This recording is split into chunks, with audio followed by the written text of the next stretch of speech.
Sebelum lanjut untuk nonton videonya, buat kalian yang sedang mencari jersey Inter Milan terbaik dan merchandise tentang Inter Milan, yuk klik produk dan buruan check out sekarang. Hakan Calhanoglu, saya ingin memenangkan Liga Champions bersama Inter. Gelandang Inter, Hakan Calhanoglu, kembali menegaskan ambisinya untuk meraih trofi Liga Champions bersama Nerazzurri dan mengungkapkan perannya dalam membantu rekan setimnya, Christian Aslani. Dalam wawancara dengan Sport Mediaset usai kemenangan bersama timnas Turki, ia juga menyinggung masa depan Arda Güler, gelandang muda Real Madrid yang menjadi target Inter. Calhanoglu juga mengungkapkan bagaimana para supporter Inter telah membantu dirinya berkembang, baik sebagai pemain maupun pribadi.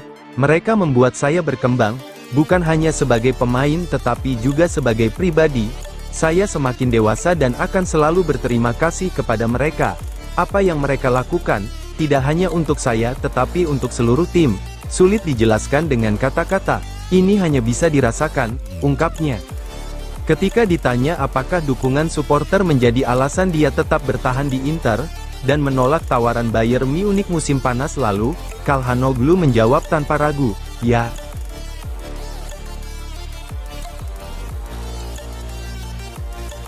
Spalletti disarankan untuk memanggil Acerbi untuk hadapi Haaland di kualifikasi Piala Dunia. Setelah hasil imbang 3-3 melawan Jerman, pelatih timnas Italia Luciano Spalletti menanggapi pertanyaan terkait kemungkinan memanggil Francesco Acerbi untuk menghadapi Erling Haaland dalam laga melawan Norwegia di Oslo. Dalam konferensi pers pasca pertandingan, Spalletti menegaskan keyakinannya terhadap para bek muda, yang saat ini menjadi pilihannya di skuad Azzurri. Meski Spalletti tetap percaya pada bek muda, ia juga tidak menutup kemungkinan untuk menyesuaikan pilihan, berdasarkan kebutuhan di pertandingan mendatang. Mungkin saya bisa memilih pemain yang lebih cocok untuk menghadapi dua laga ini, itu mungkin saja.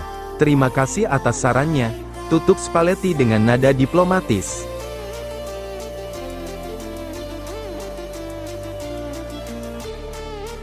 Inter tanpa Lautaro, Bastoni, dan Dumfries melawan Udinese, Inzaghi siapkan rotasi. Inter mulai fokus menghadapi laga melawan Udinese pada minggu mendatang. Dalam pertandingan ini, pelatih Simone Inzaghi harus melakukan perubahan dalam susunan timnya karena absennya 3 pemain inti, yaitu Lautaro Martinez, Alessandro Bastoni, dan Denzel Dumfries. Menurut La Gazzetta dello Sport, Inzaghi sudah bisa mengandalkan beberapa pemain yang telah pulih dari cedera untuk mengatasi absennya para pemain kunci.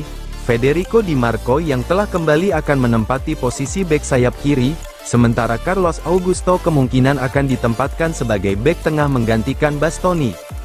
Di sisi kanan pertahanan, Matteo Darmian yang hampir pulih sepenuhnya dari cedera siap menggantikan Dumfries.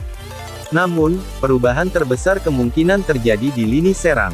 Dengan Lautaro Martinez tidak tersedia, Joaquin Correa berpeluang dipasangkan dengan Marcus Thuram untuk mengisi lini depan Nerazzurri.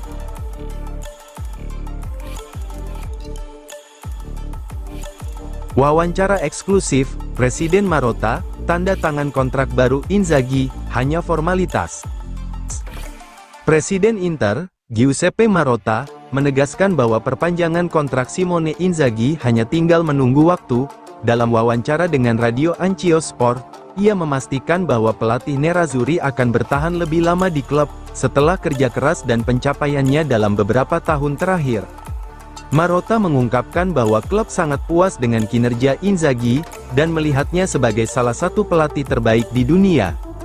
Kami sangat senang dengan Inzaghi, perpanjangan kontrak hanyalah formalitas karena dia telah bekerja sangat baik dalam beberapa tahun terakhir dan menjadi sosok penting bagi klub.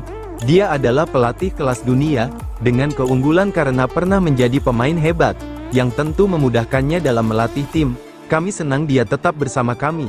Seperti biasa, kami akan menyelesaikan perpanjangan ini ketika musim berakhir, ujar Marotta.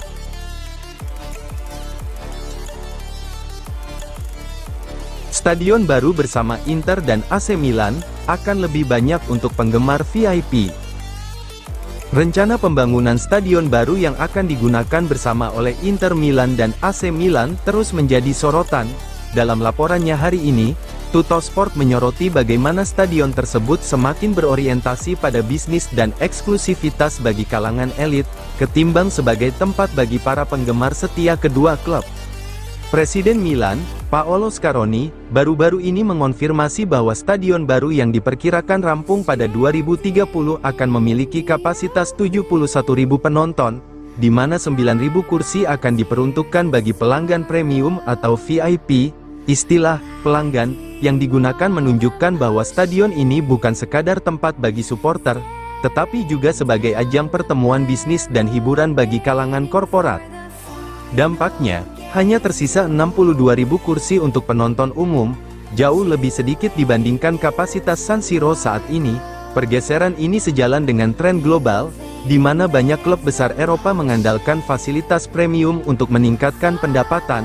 Saat ini, pendapatan per penonton yang diperoleh Inter dan AC Milan hanya sepertiga dari yang dihasilkan klub-klub seperti Real Madrid atau PSG, serta kurang dari setengah dibandingkan Barcelona atau klub-klub London.